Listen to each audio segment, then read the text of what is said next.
Good morning or afternoon, everyone. Welcome to Humio's Advanced Log Management course, Spring 22, Session 6. I am Ashish Chakrabarti, Technical Marketing Engineer here at Humio, and your moderator for today's session. Break threat patterns with complete visibility across all your data. Before we get started, I'd like to share a few items with you so that you know how to participate. At any point during this session, if you have questions, please type it in and submit using the Q&A box at the bottom of your On24 event window. We have a team of technical experts working live behind the scenes answering these questions. We will keep some of them aside if it's something that we think it'll benefit everyone from hearing. We also have a dedicated channel for each session of this course in @Meet Humio, our public Slack workspace. We are monitoring that channel for any questions that come in as well. It's also a place to chat with other participants or have questions or ask questions for our Humio engineers. To connect via Slack, join our workspace in @Meet Humio, and once you're logged in, you will see the LMC Spring 22 Session 6 channel. If you need help, add a note in the Q&A box, and we can help you get started. We have a great lineup of speakers for today's session. Michael Centonas, CrowdStrike's Chief Technology Officer. Ken Green, Humio's Director of Strategic Alliances at CrowdStrike. Todd Wingler, Global Alliances Director at Corelight. And Nick Hunter, Technical Product Marketing Manager at Corelight. Michael will be joining the session remotely today, and I will let Ken, Todd, and Nick introduce themselves in detail during their presentations.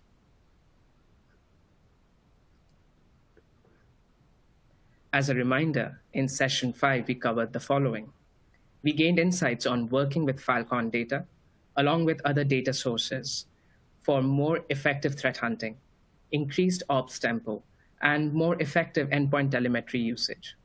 We shared tips on how to maximize the value of Falcon data with Humio. We discovered how to utilize Humio to correlate across all data sources for greater visibility. We recommended signing up for Humio Community Edition to view the sample FDR data and speak to your account team about provisioning FDR and doing a proof of value exercise for your organization.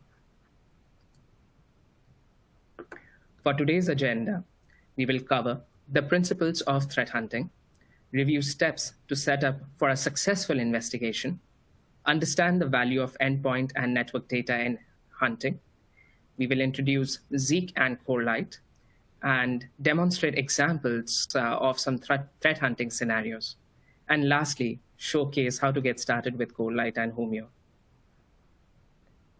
Michael Centonas is going to kick things off for us today with a few words about cybersecurity landscape and the importance of quickly detecting threats.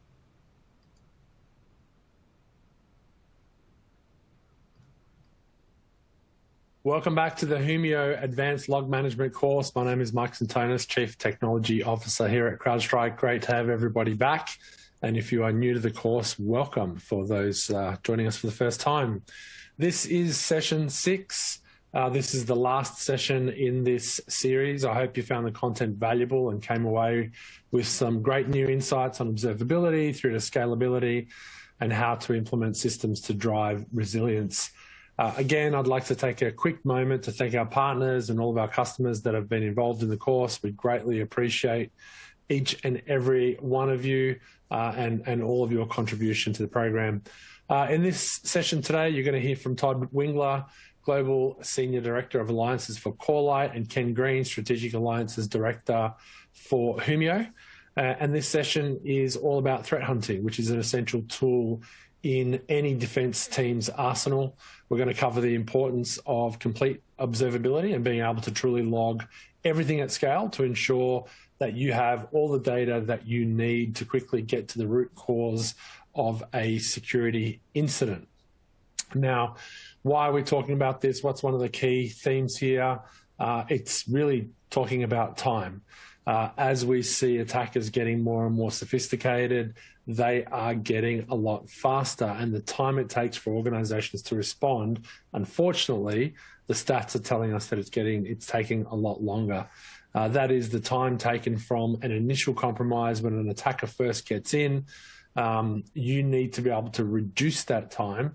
You need to be able to reduce how long it takes you to detect that from happening, but we're actually finding the inverse from happening. The one thing that I do want to call out is that when we're talking about dealing with these sorts of attacks, we're not really talking about malware here. Of course, with malware, you want to prevent it, you want to stop it from executing in real time, but attackers will find any way to get in, and that's why we came up with the concept of the 1-10-60 rule.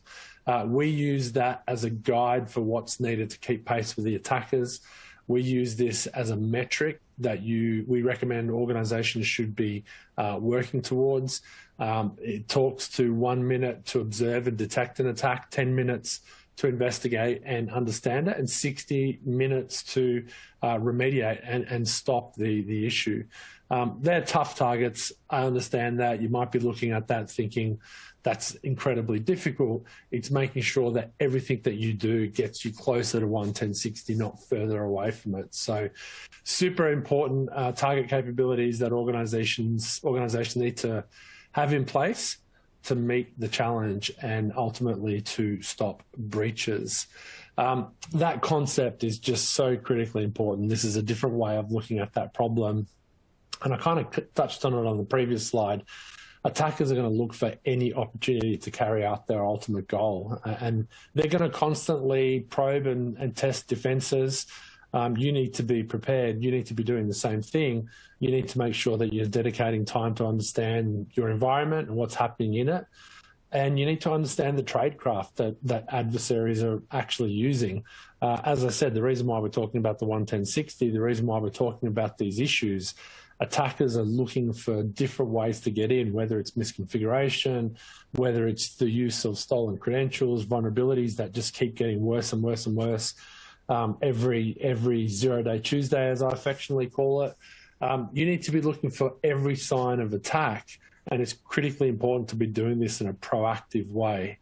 So detecting and responding to an attack when it hits obviously is critically important, but proactively hunting for potential threats will get the most valuable commodity in the cyber race on your side, and that is having time on your side, which is critically important. So why are we talking about this? We're one of the leaders in threat hunting here at CrowdStrike. It's a core part of what we do. To be effective, threat hunting needs to be conducted within an organized framework. At CrowdStrike, our Falcon Overwatch team has developed their own methodology, which we call SEARCH. It stands for Sense, Enrich, Analyze, Reconstruct, Communicate, and Hone. This approach leverages the unique advanced properties of the Falcon platform. And to many people, threat hunting can seem like an intimidating discipline and a high barrier to entry. But we want to talk a little bit about the basics, how to get started, how to give you some advice. And you're not going to become an expert overnight, but threat hunting can deliver some useful outcomes for all organizations. For those of you that are experts, we'll help you understand how the Humio platform can help accelerate your threat hunting goals. And we're going to talk to you about how to better understand your environment, as well as spot unusual or unexpected activity that could identify misconfigurations, control weaknesses, all the way through to looking at malicious activity, which represents a potential risk. So in this session, Ken and Todd are going to explain why the Falcon endpoint data and Corelight network data are great log sources for threat hunters. They're going to talk about combining those data sources in a fast search tool like Humio, and making sure that you can get ahead of what's happening inside your organization. So they're going to take a look at some of the basic processes and frameworks that can help you start to establish a successful threat hunting capability and give you some pointers to get started. Hope you enjoy the session. As usual, please give us feedback. We'd love to see what you think. And I hope you enjoy the session. All the best.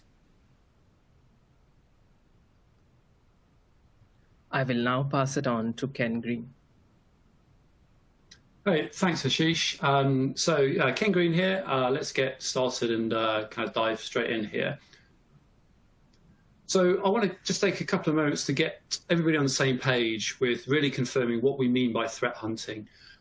Mike covered a lot of it there, but just to make sure we're crystal clear, it's sometimes described as incident response without the incident. And it's true that, yeah, it's not triggered by an incident, but that's only a partially helpful definition. I think the one on the right is actually from a UK digital government blog, and they're hitting some of the really interesting things, I think.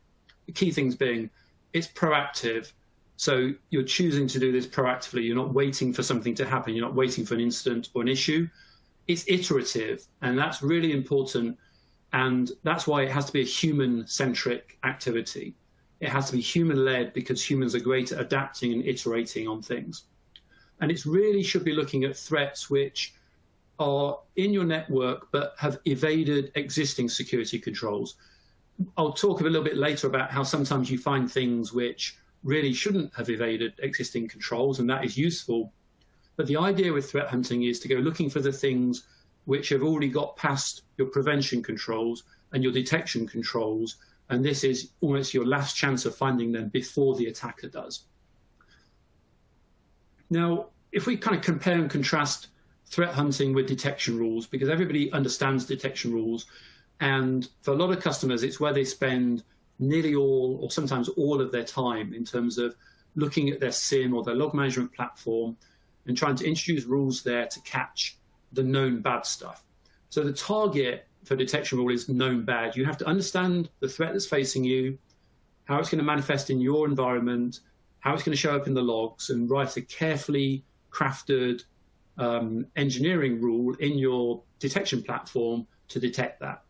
Now, threat hunting, the target is very different. The target is much more open-ended. You're really looking at anomalous and potentially bad activity and behavior. You shouldn't be looking for known bad, because if you know it's bad, you know what it is, you should be able to create a detection rule for it. The approach is very different as well. You know, a detection rule is implemented by a machine, so it's fixed. It can't kind of look at what's happening and say, well, actually, I want to change my mind. That's so close to the rule, it's not going to hit, but I want to change it. And, you know, this is where it's what humans are best at, being adaptable. So a human can start a threat hunt with much less upfront detailed work. With a detection rule, there's a lot of careful crafting has to be done before it's introduced into a production environment. With threat hunting, you don't just crash straight in, but you can get started with a hunch, with a hypothesis, and you adapt that as soon as you do your first part of the hunt. So it's a very different approach. And you've got to make sure that you've got both to get good coverage across your cyber defenses. In terms of the response actions which flow out of a detection rule or a threat hunt, they are very different as well. So when your detection rule fires, you should have a predefined response because you know what it is you're looking for, you know it's bad, you've got to work out how you're going to respond.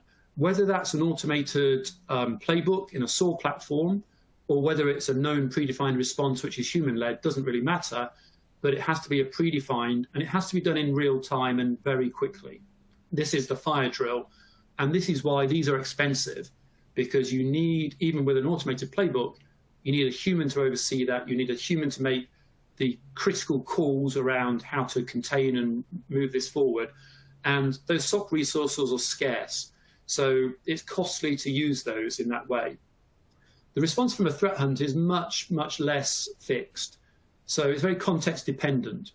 It doesn't automatically incur significant operational cost. The output of a threat hunt could be you write up a report and you agree to have a meeting next week about it. It doesn't necessarily have to be as time critical.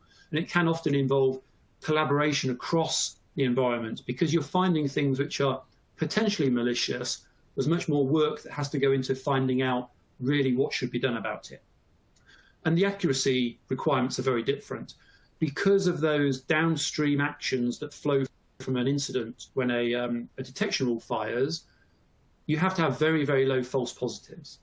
You have to be sure when that detection fires, you're pretty damn sure it's real, so you can confidently go and ring the fire bell and get people running around and fixing things, because that's a high cost. You need to make sure it's real. With threat hunting, you don't have that. You can tolerate variable results. You can be quite happy finding the absence of something, for example, which is also valuable. So very different to detection rules.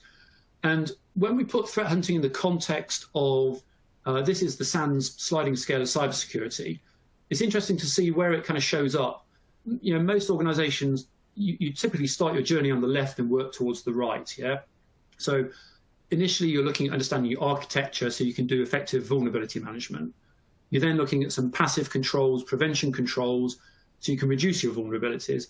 And then you're into active defense, which we're talking a lot about, with protective monitoring, which are your detection controls, and threat hunting, both active forms of defense. And we're not saying that you have to master all of things leading up to threat hunting, but clearly, if you've really got no understanding of your own environment and hardly any prevention controls and very little detection, threat hunting is going to be of limited use, because you're going to find everything, and you're going to find it very quickly, because you're going to find obvious things which should be prevented or you should have detection rules for. So when looking at starting threat hunting for the first time, just bear this in mind and make sure that you're pressing ahead equally in those preceding stages so that you get good benefit from threat hunting. It's the right thing at the right time. Everybody, I think, should start threat hunting. It's just a question of how far and how ambitious to go with it in terms of where you are on that journey of improvement and that sliding scale of cyber maturity. So detection rules, you know, any SIM or security monitoring tool, it's only as good as the rules you configure it with. And there's challenges with those rules. And those challenges have impacts, and threat hunting directly mitigates and reduces some of those impacts. I want to explore that a bit more here. So one challenge customers have is, for various commercial and technical reasons, customers just don't have all the detections they want or need. Commercial restrictions could be they can't afford to ingest the logs they need for covering those detection types. Some legacy systems have very expensive ingest mechanisms, so customers have to accept blind spots and pick and choose what rules to apply.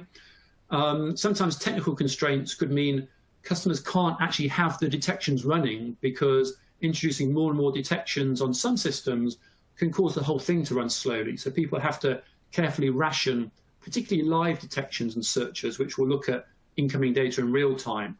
But some systems kind of struggle with that. So you basically end up with customers knowing they should have certain detections in place, but not able to achieve that. And that's where threat hunting can really help, because you can effectively use threat hunting like a rapid, like a kind of ad hoc detection capability. You know, a lot of customers now, and we've talked about this in earlier sessions on the log management course, are mapping their detection rules to the MITRE ATT&CK framework and the techniques there, which is awesome, because you then understand where your gaps are. And obviously, if you know you've got no way to detect lateral movement, let's say, in your environment, that's obviously a great start for a threat hunt, because you're looking in the white space. You're not duplicating existing rules. You're looking in the gaps and around the white space. So threat hunting can be really useful to complement gaps in detection coverage. Now, another challenge, and it's as old as the hills, as they say, customers have incomplete and inaccurate understandings of their environments. It varies across different organizations, of course, but especially, and it's getting more complex in some ways, the move to cloud. DevOps is like really ramping up the rate of change of environments much more quickly now. And a move to microservices means all architectures are getting way more complicated in terms of the number of different systems and interactions. All of that means it is still complex for an organization to say at any one time exactly what their environment is, what assets they've got, how it's configured, and therefore what their attack surface is. So what you find is that customers have rules which they believe offer full coverage, but it's actually slightly less than that. So threat hunting can be a great way to discover unknown assets sometimes, and we have seen customers and organizations find orphaned assets they thought were decommissioned, or they find sometimes embedded bits of technology and embedded bits of open source code and things which they didn't realize were parts of products which they have bought and deployed.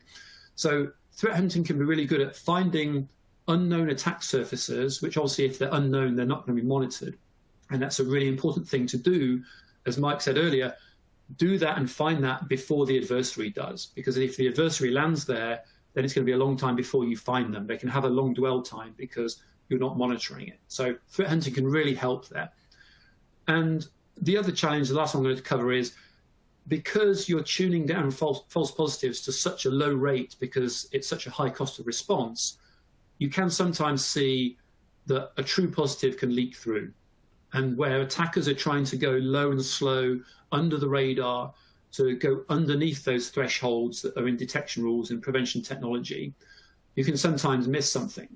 And this is where threat hunting, because it doesn't automatically incur that downstream flooding of SOC with requests and response obligations in real time, you can have hunts that look for unlikely but really significant impacts.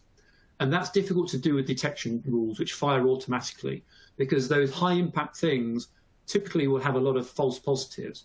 You'll have to turn a lot of stones to find potentially the really high impact one. So that's something that threat hunting is really good at and is only the real answer combined with threat intelligence versus trying to use detection rules to do that.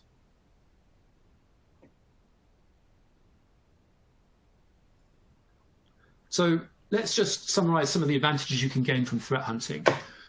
The first one is you're detecting things earlier, and it's critical you're detecting unknown things before the attacker is finding those things out for you. So you could be discovering new vulnerabilities, perhaps it's a misunderstanding about your environment, perhaps it's some unknown attack surfaces, or it's some new threats which your detection engineering team haven't yet implemented detection controls for. It's also finding more. It's plugging the gaps around those detection rules. And the last point is really important. It's increasing confidence in your defensive posture.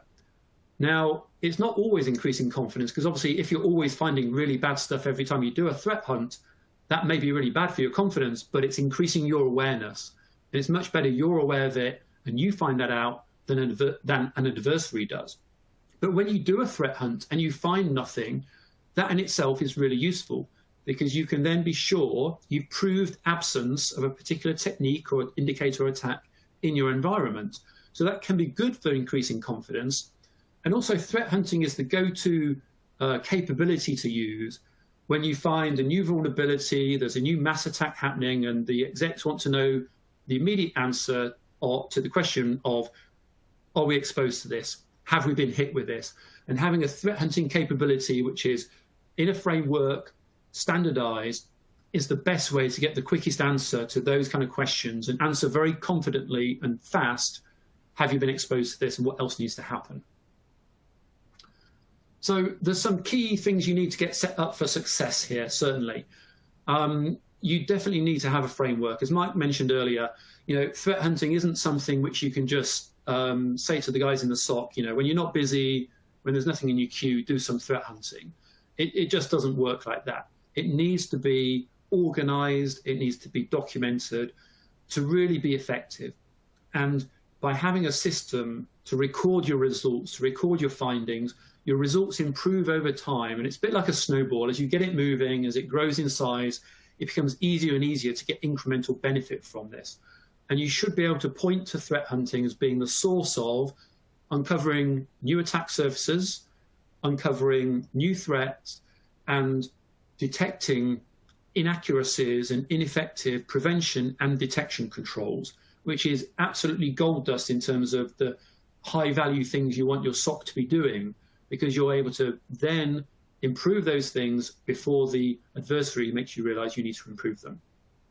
You obviously need access to data. If you haven't got the data to hunt in, you can't hunt. And we're really talking about the full raw set of logs. Todd will talk later about this difference between evidence-based defense and the difference between full and raw logs and compressed, reduced sample detection, which are derived from the underlying logs. Because you're actually searching for things which are not picked up by detection rules, you need access to the full data. That's really, really important. You also need access to as many logs as you can get your hands on. If you can't get access to the logs, a threat hunt, as I mentioned earlier, is going to have a lot of no findings. It's going to have a lot of false positives. It's going to have a lot of dead ends in it. So you need the barrier to threat hunting to be really low. It doesn't make sense to go and spend a week getting access to a bunch of logs as a one-off exercise to do a threat hunt which then may conclude in 5 minutes with there's nothing there. So the logs have to be at your fingertips. You need them to be immediately available. And the way in which you can search them is really important. You don't want to have to sit down and carefully craft over an hour exactly how you're going to construct the searches to tiptoe around platform constraints and performance issues and operational stability. You want to search a bit like me, which is a bit like an idiot, where I don't bother searching for the specific field name and limiting the potential values. I want to just put an IP, a file hash, a process name in and search and bring up millions of results and then whistle them down and say, okay, I'm not interested in these ones. I'm not interested in these other ones. So the speed and flexibility of search is really important. And from a resources and skills perspective, because it's people-led, you do need people that have an understanding of some common attack techniques, what bad looks like, and you also need to understand what your own environment looks like. You're going to be coming up with findings which are potentially malicious. So you need access to internal people within your organization that can confirm or deny whether that is suspicious. You're going to end up talking to application teams to say, I've seen this operate in your environment. Is that good? Is that bad? Is that expected? So you need access to the people to follow up on those findings. And those are some of the key things you need for success. Now, Mike's already covered briefly the search methodology, which our own Falcon Overwatch team use when they're threat hunting on behalf of customers as part of a managed threat hunting service.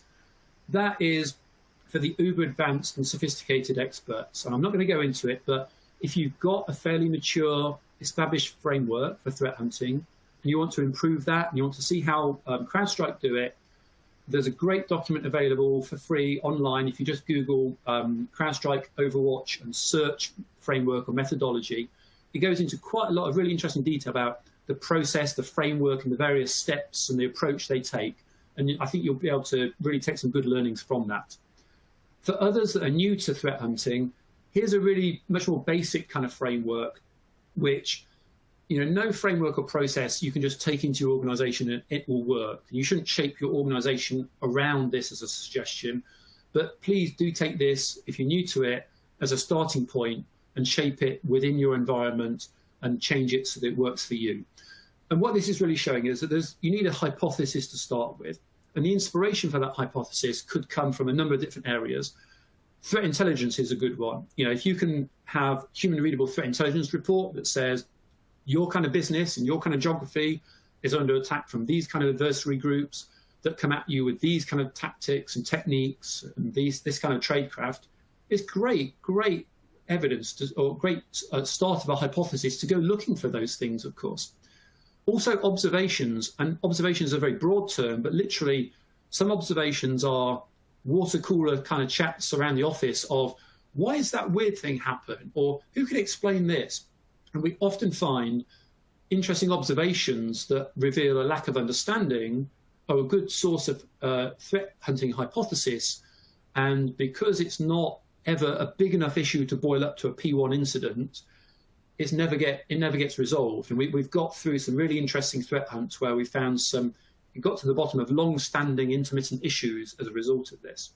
And obviously previous incidents, you know, checking that this is never going to happen again is a good thing to start hypothesizing around. So you create a hypothesis, which is something you're going to look for, an implication of if you find it, and then you want to get into that hunt as quickly as possible. So that's why you need the logs available quickly, the right tool that's fast, that's flexible in terms of search capability with just, you know, be able to search on keywords and not have the complex query language skills required. And when you're finding in the hunt, you want to be able to pivot rapidly and change direction, but it's important you record and capture why you're doing that. Because when you capture this, you're basically going to build a backlog of threat hunts over time, which people can come back to. And then the conclusion, you know, you have to draw a line somewhere and say, like, that's it, I'm concluding the hunt. Otherwise, it'll go on forever. And you have to document your findings. And the findings could be a few things. You know, it could be nothing. Now, if you've done an exhaustive threat hunt across your whole environment and it's nothing, that's fantastic. That is really useful to know. You've proved absence of something, and that needs recording. If, however, you've only been able to carry out that hunt across the portion of your network or environment which you have the logs available for, that also needs recording, because when you later onboard those logs, perhaps, you've got a ready-made threat hunt you can run straight away, very quickly, and either extend that confidence or find that it is lurking in that previously unmonitored area. The potential to find malicious activity is there. Obviously, if it's truly positive malicious, you go into normal incident response, that loop, which goes into that control improvement process. So if you're finding things which shouldn't be possible in your network, if you're finding inbound RDP connections from people that you don't understand or from unapproved machines, that's something fairly simple that should work its way back into a prevention control in your firewalls, maybe, to go and tighten up there. And the same in detection. You've got to ask yourself, why has the hunt found this, not a detection rule? Is it just a fact that it's a new emerging technique and it's a new threat? Fair enough. Or is it actually those detection rules need improving? And the last one, it's not really that interesting for the cyber guys maybe, but we often see customers find interesting operational misconfigurations basically in their environment. It's that whole thing of one of the outputs of threat hunting is better understanding your environment. So we'll find misconfigurations, we'll find things which aren't quite as we anticipated. I've seen customers find the answer to a long-standing question about why certain groups of users have really slow Windows updates, and it actually transpired that it was a weird static route that had been put in a network a long time ago to solve a tactical problem, and it had been left there. So you often find things aren't quite as you expected, and that if it's not exposing more interesting findings about your threat landscape and your attack surface, it can actually be useful for the operational IT guys.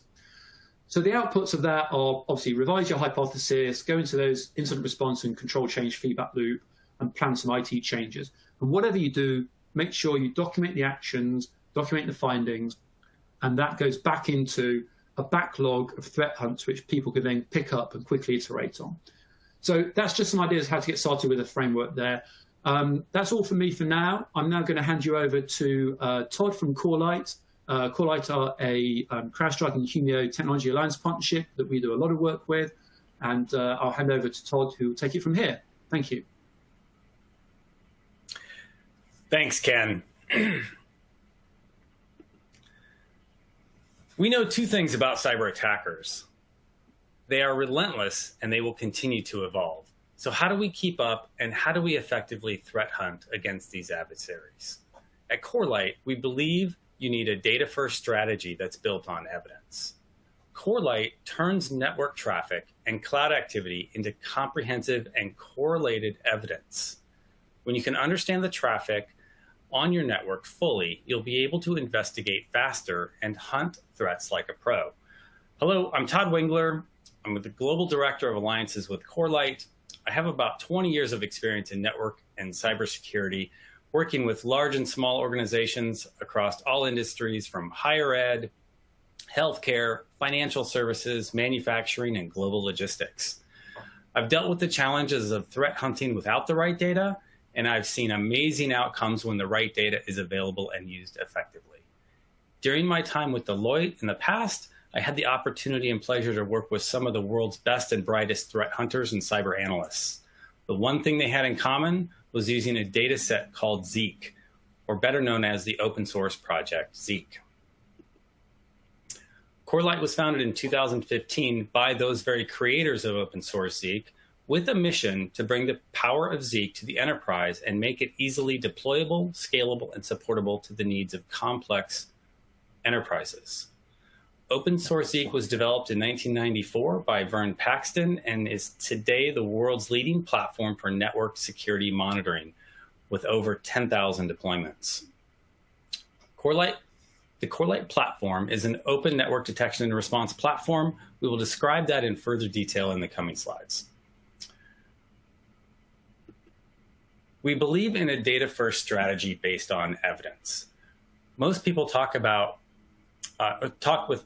most people we talk with already have a SOC platform and an EDR or endpoint detection and response system in order to gain visibility to endpoints. Endpoint data gives a perspective of endpoint's behavior and often the user that is attributed to that endpoint. Network, or network detection and response, is what we call the third leg of the stool. Gartner refers to this as the SOC visibility triad. Traditionally, network telemetry was sourced from either NetFlow or packet capture. Both of these are good, but they also have their challenges. NetFlow is purpose-built for network operations performance and analytics, not necessarily cybersecurity. Therefore, it can be anemic where it doesn't provide enough metadata or details. And packet capture, it's hard to get, it's hard to analyze, it's hard to correlate, it's hard to store for long periods of time. When we think about taking a data-first approach, we need a strategy that includes the right level of evidence detail that is structured, correlated, and can be stored in a manageable way. Corelight could be considered the Goldilocks data source. It's not too big, it's not too small. It leverages the network, which serves as ground truth. You can't fake the network, and even encrypted traffic can reveal artifacts that threat hunters can use. We believe that a data-first strategy based on evidence should be built on these 4 principles. That evidence records all threats, evidence collects all the data for future analytics, evidence that provides for proactive expert threat hunting, evidence provides the data enclave or data lake needed for centralized search and analytics, with Humio as an example. First, to introduce Corelight's OpenNDR platform, let's put it in context. All modern sophisticated enterprises have a defensive cybersecurity stack. This is a typical design pattern of choice for advanced threat hunters. It's made of a passive visibility stack, is contrasted with active products that you probably also have, such as advanced firewalls, IDSs, IPSs, etc. Starting from the top, we take a copy of network traffic, usually via a packet broker or a network span port or a cloud VPC. Then there are several layers of technology you may be familiar with. PCAP, or packet capture, to capture complete records of some parts of your network traffic. Network traffic analysis, to extend and analyze key pieces of data and evidence present in network traffic. And IDS, or intrusion detection systems, to alert on signatures for known bad actors, malware, IP addresses, and the like. To operationalize the evidence, a SOC platform is then used to aggregate all of those alerts and indicators for analysis by incident responders and threat hunters.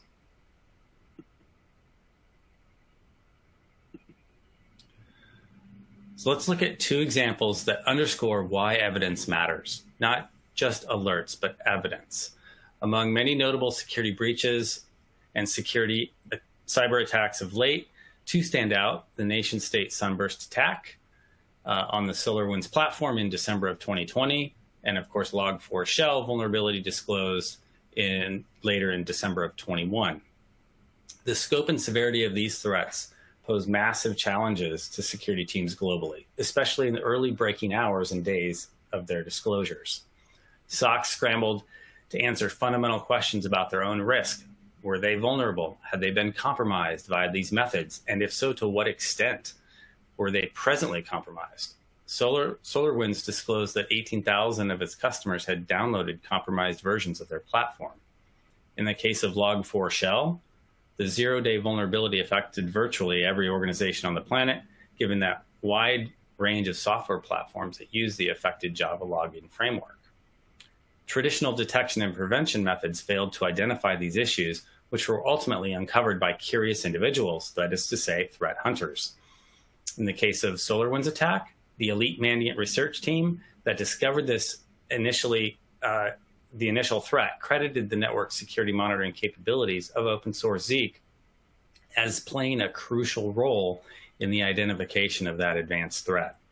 Networks can't lie, and adversaries can't avoid crossing the wire and leaving their evidence behind. Companies with strong evidence capabilities were able to quickly assess their risk profile and determine if they've been attacked in the past or were currently being attacked. Thanks in no small part to the community backing of key open source tools in this space, Zeek and Suricata, Within hours of disclosures, security teams running these technologies had a comprehensive set of detections, signatures, and behavior rules developed and freely shared by the open source community that they could deploy in their own environments. It was the network evidence that provided these threat hunters with the durable advantage in the face of major security threats, namely the ability to quickly hunt, investigate, identify, and remediate those risks. In cybersecurity, speed is everything. The ability to assess new risks and respond quickly with high confidence is the ultimate risk reduction weapon and is what separates the elite defenders.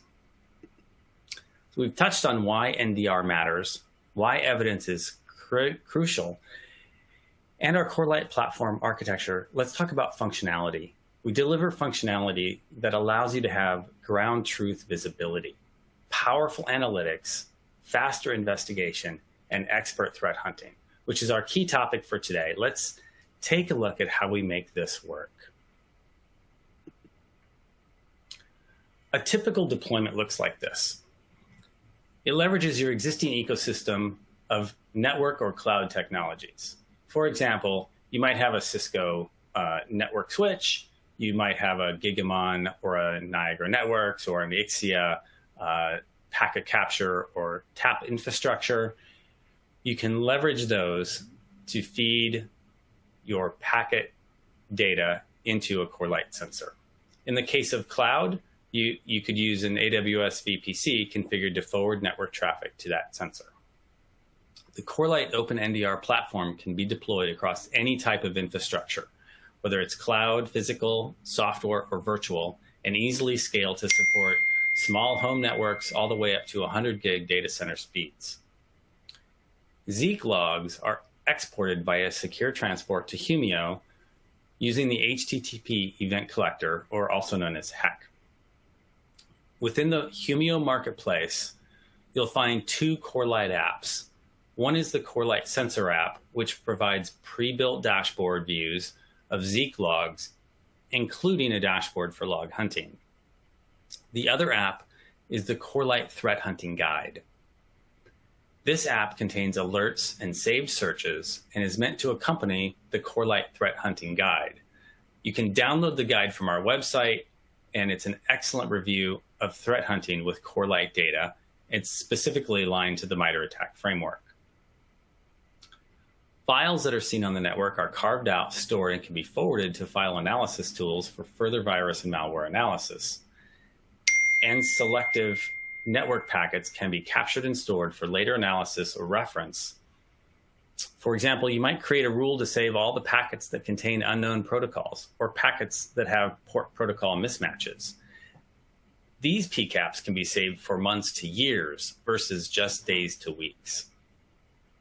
My own deployment of Corelight at home runs our software sensor on a Raspberry Pi on my home network. I use a Netgear managed switch configured with a span port to copy all network traffic to the Raspberry Pi, where it runs the Corelight software sensor and then feeds that right into the Humio cloud. Now let's take a look at how this all comes together. This is what Zeek log structure looks like. In the middle, you'll see the con log or the connection log. This is the starting point. The con log records information about each network endpoint and the service or application. This includes a rich set of fields or metadata about that connection, including the timestamp and an associated UID or unique identifier. Then service protocols are identified and subsequent logs are generated for those, also including the timestamp and the unique identifier. Files are logged and also provided a UID, so you can start to see the value play out. Every connection linked to its corresponding protocol, connection activity, linked to files, linked to the actual packet. You can now replay the network communication story across the entire conversation, including DNS requests, HTTP file downloads, SMTP, SMB, even insights into encryption such as VPN, SSL, and SSH, all very nicely structured and linked with this common unique identifier. Traditionally, this level of log data would need to be collected and normalized from each service application host, which takes a lot of time and effort and sometimes isn't even feasible due to who owns the admin rights on those hosts. Using this strategy, you can build the evidence enclave needed to support successful threat hunts. Lastly, there are 4 main pillars where Corelight evidence data is applied. Visibility, such as fixing cloud blind spots. Analytics, for high-quality data in machine learning algorithms. Investigations, by accelerating the alert triage process. And threat hunting. Let's take a look at ad hoc hunting using Corelight evidence in Humio. I'd like to introduce one of my Corelight colleague teammates and threat hunter, Nick Hunter.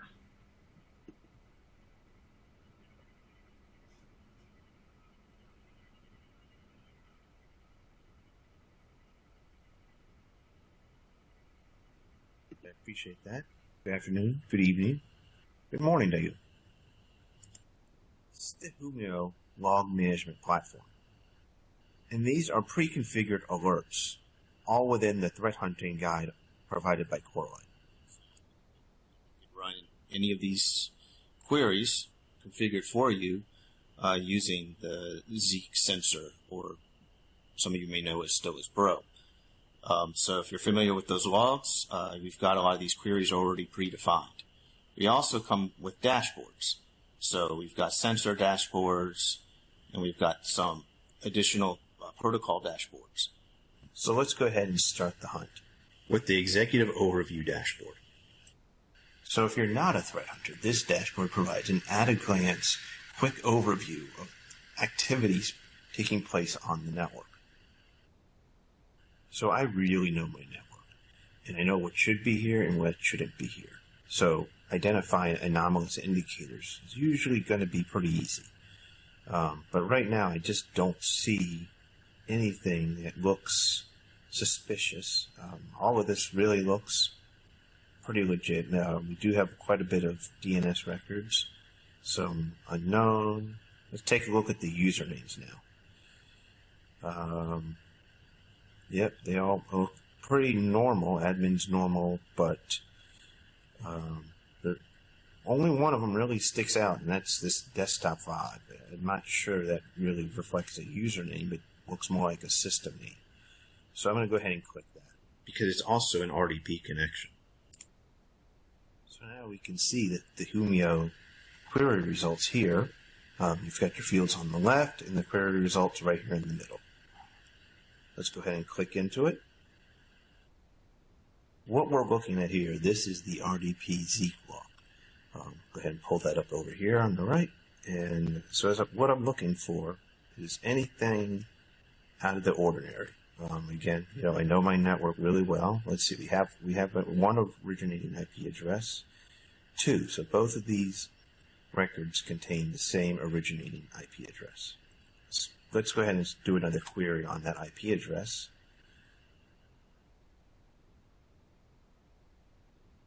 So on the left is an index of all the fields captured by Zeek logs. And then in the middle is the metadata within those Zeek logs that is related to the query that I ran in the originating IP address. And going through the index, I see I have a Surrey alert. So this is a Suricata alert from the IDS. And let's take a look at that. Yeah, I don't really see... we may not have too much to look at today. Let's see. Well, let me just do my due diligence here. Okay, so as I didn't see anything there, as I was scrolling down, I did notice something, and we had a JA3. So if you're familiar with JA3, so Corelight uses the JA3 hash as part of its ETC collection, or encrypted traffic collection.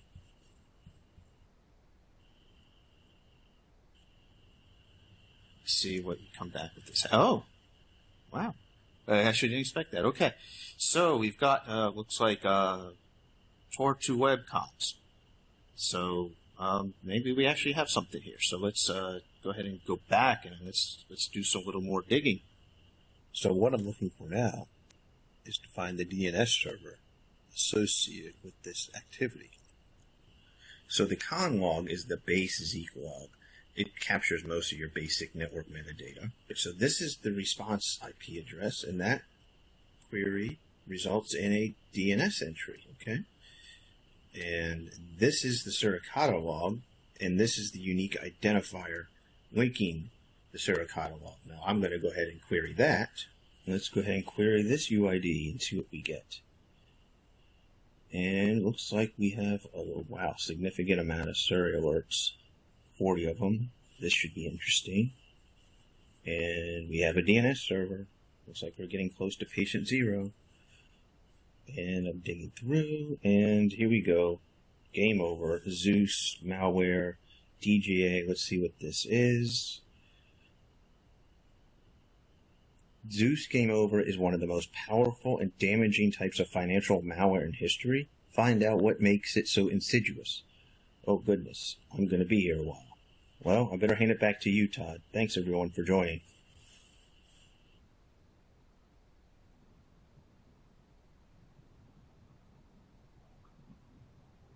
Hey, thanks, Nick.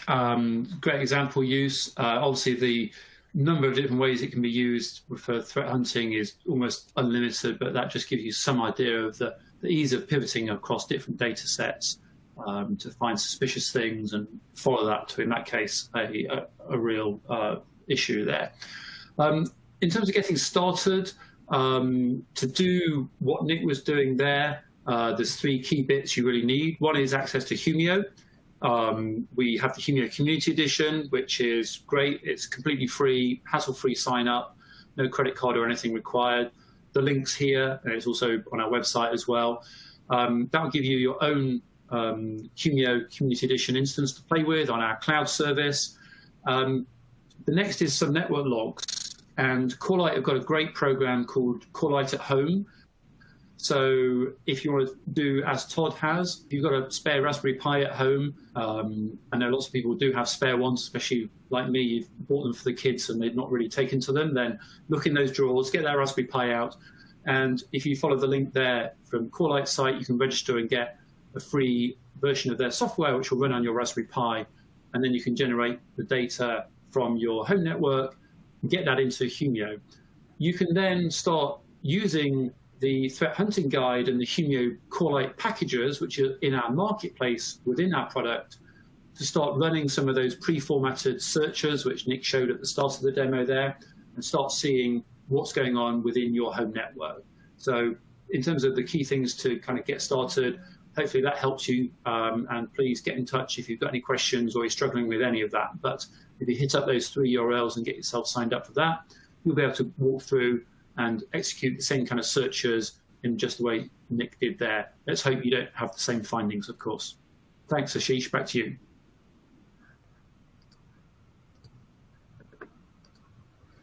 Thank you so much, Ken. That was a very informative session. I certainly learned a lot more from our experts. For key takeaways, in the session, we gained insights on the value of threat hunting and learned about the key ingredients required to carry out a successful threat investigation. We acquired knowledge on the value of endpoint and network data, and we looked at how Zeek can provide a breadth of evidence and heard ideas for getting started with threat hunting. All right, time for the most fun section, the Q&A section. As a reminder, I'd like to remind our audience that you can type in your questions using the Q&A box at the bottom of your On24 event window. Let's see. Okay. So Ken, I have a question for you. All right. You focused a lot on network and endpoint data, but don't you need other logs to do real threat hunting? Okay, yeah, good question. So the reason why we focused initially here and for today's session on endpoint and network logs is because if you're only able to ingest 2 different types of log data, 2 log sources, they are by far and away the most valuable ones.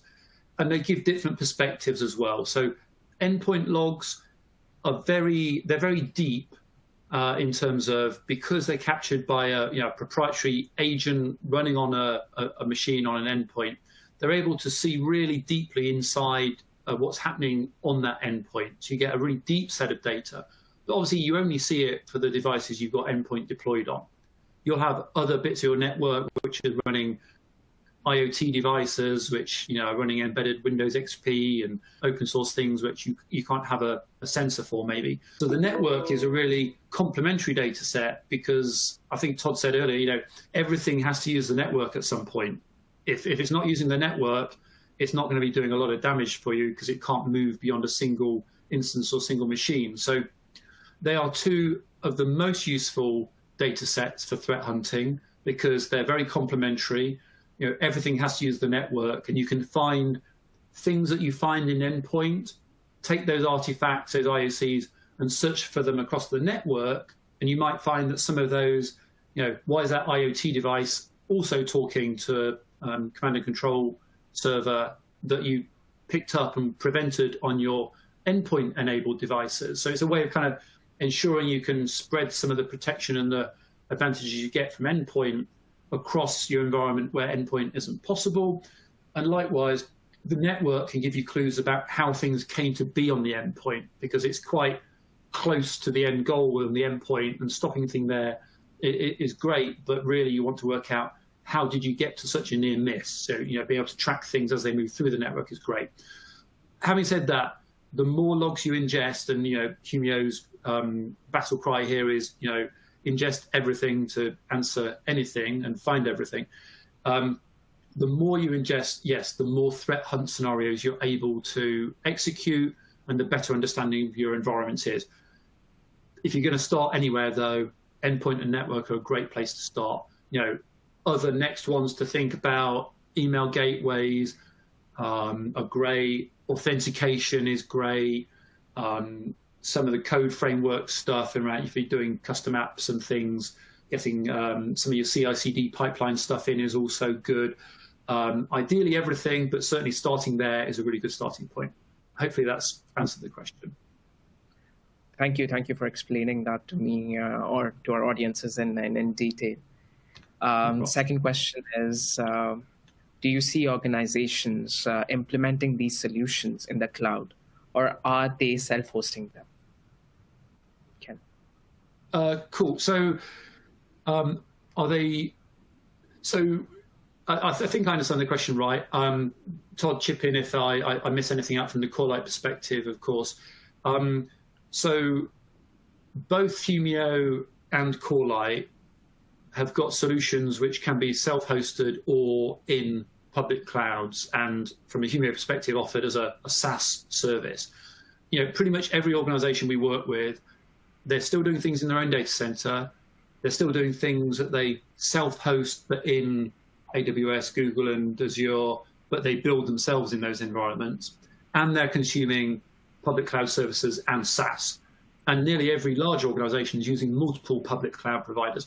So yeah, I definitely want to make it clear, everything we've shown today, CrowdStrike, Humio, and Corelight have their tools capable of being run in those services and across all those different environments and execution environments, but also able to gather endpoint, network, and other data from all those environments as well. So Corelight, for example, can manage your, get the metadata from your private data center based network, also from your public cloud environments as well. So it's a nice, because Corelight really replaces having to ingest logs from routers, firewalls, DNS servers, lots of different sources, and being able to actually have that across every execution environment, wherever you've got a network, whether it's a real physical network or a logical network in a cloud, means it's a great single solution. That's one of the reasons why we partnered and we focused on that for